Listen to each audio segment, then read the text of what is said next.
In this video, we're here for a tactical quick tip, and if you've been struggling to create a tactic with the kind of press that has the bite and the urgency that you've been looking for, stay tuned.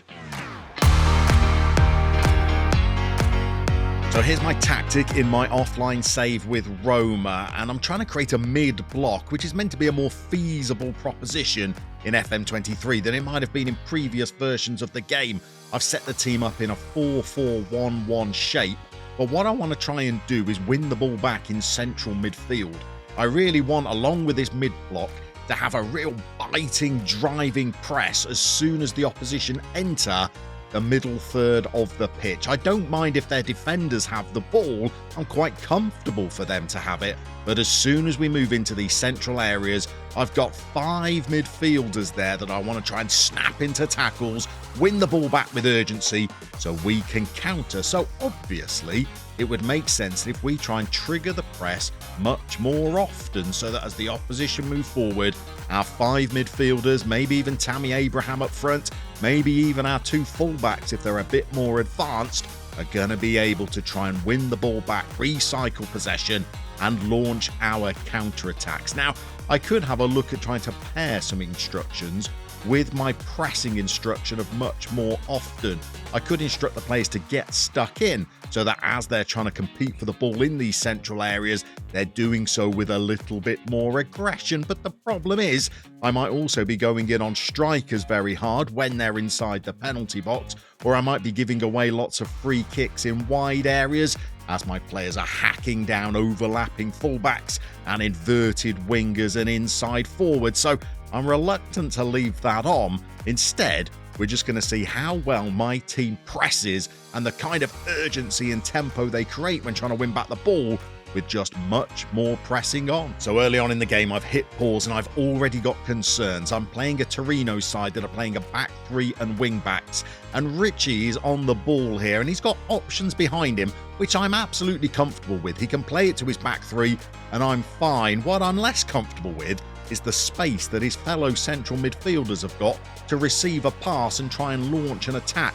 In addition, both of the wing-backs seem to be free, and as you can see, he sprays a pass to Singo, and they get in down the flanks. Here's another little passage of play that just shows the lack of urgency we have when winning the ball back. We're not really snapping into tackles, we're not moving fast enough out to our opponents, they've got too much time on the ball, and they're able to spray passes to free men. Now, what concerns me most about this play is that it's all during the first 5 minutes of the opening day of the season, so it's not like we can blame fatigue either after a long run of games or the fact that we're towards the end of the 90 minutes. These players have been pressing for a matter of 4 minutes and 30 seconds, and they're still not doing it with the intensity that I would like. So let's head into the tactics and see if we can tweak things. Now, in order to try and get the press I want, rather than do it through the team instruction, I'm going to try and do it through my opposition instruction tab instead.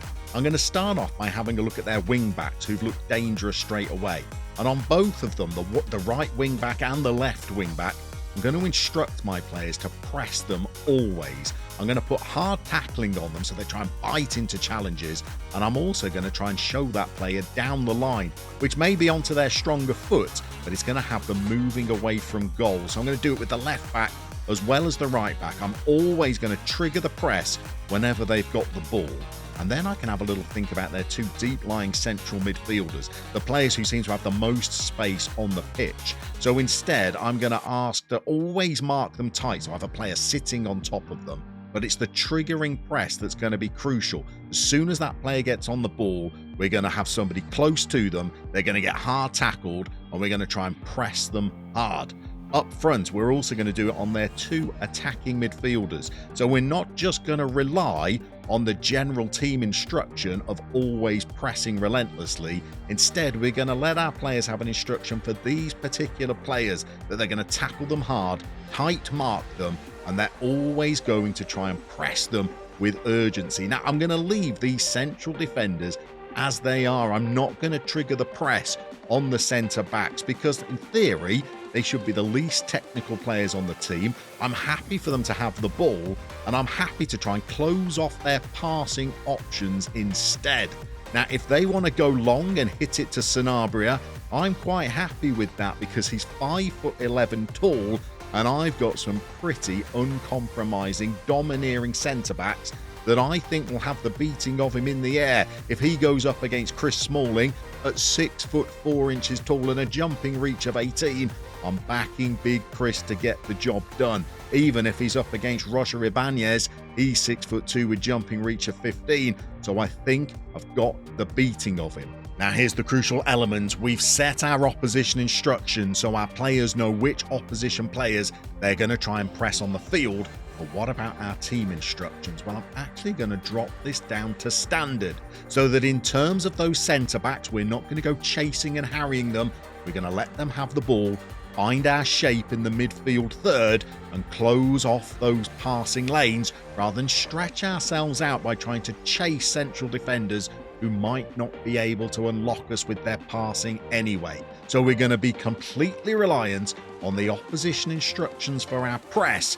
The team pressing is going to be set to standard.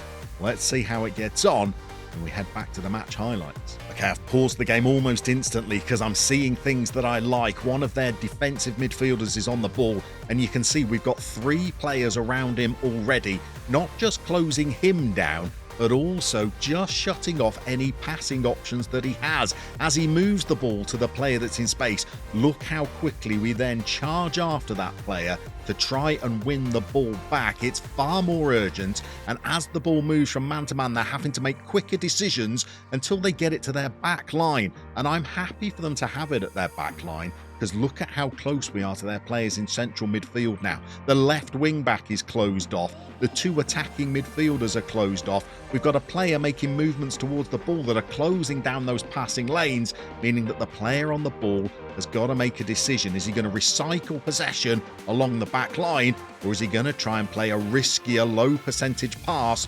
further up the pitch? By closing down more often, we're winning the ball back and we send Tammy Abraham through, and Tammy misses his chance. Here's a nice passage of play and it comes from our own attacking free kick. Dybala sends the ball into the box, they head it clear and they are on the counter. But because of the opposition instructions on the player breaking forward, we press him hard, we go in hard on the tackle and we then bring the ball away. We're only 18 minutes into the game, but we'll show you another passage of play. Again, look, we're closing down the man, trying to win possession of the ball, but as the ball goes back to their centre half here, we'll pause it, and it looks like we've got their midfield pretty much locked down. They've got a striker and 2 AMs all clumped together, but if their defender receives the ball now, if you look at Schürr's passing options, we're pretty much closing down the direct ball along the ground into that striker and to those AMs. His only really options are to go back to his goalkeeper or play it along to his right-sided centre-back partner, or he's got to go risky. I could try and just test Schürr's passing and see if he'll play it over the top, or get him to try and play the ball long out wide to his fullback, but instead he's just dropped it into midfield, and look how quickly we're closing these players down. Singo in particular, he gets the ball here and look how we harry him, chase him, so he's got to play a quick pass and we're into Aina straight away as well. As the ball goes back to their defenders, we stop the press, but when it comes back to Aina, we try and win the ball back and we bring it clear. Here's those operation instructions once more from one of their goal kicks. It's a couple of poor defensive headers from us and they've got the ball. As they work it into midfield and then back to their defenders, let's pause it and look at the options that he's got available. We're so tight onto their 2 DMs that if he rolls the ball into him, they can't turn and try and play in strikers. We've got them covered. We're much tighter to their wing backs now, particularly Singo over on the right, and we've got players in and around their strikers and their advanced midfielders cutting off those passing options. Really, his only option is to go to one of his defensive partners, and then eventually they try and play a ball over the top because the passing options aren't there. We can bring the ball away. If we show you some of the chances and goals we scored in later games, you'll see how the press is responsible for helping our attacking play. We may have got a bit lucky with the pass, but it was the press that led to the goal. In our next game, you can see how just closing down those fullbacks and going in hard on them meant that we were able to win the ball back and have an easy tap home. And this goal is one of my personal favourites. We let them have the ball along their own back line, thinking their defenders are not going to be able to pass the ball out, and then we rob them in midfield. We bring the ball forward, a quick 1-2, and we've scored a goal. This next one illustrates how just closing off passing options and forcing the opposition long means that we're able to win a header in the central midfield areas, attack them down the flanks, and then as the ball comes in, we've got a little tap home, but because we forced them long. Using opposition instructions to govern where on the pitch you're going to press is perfect for a mid-block system or for a low-block system, but you can also use it effectively with a high press.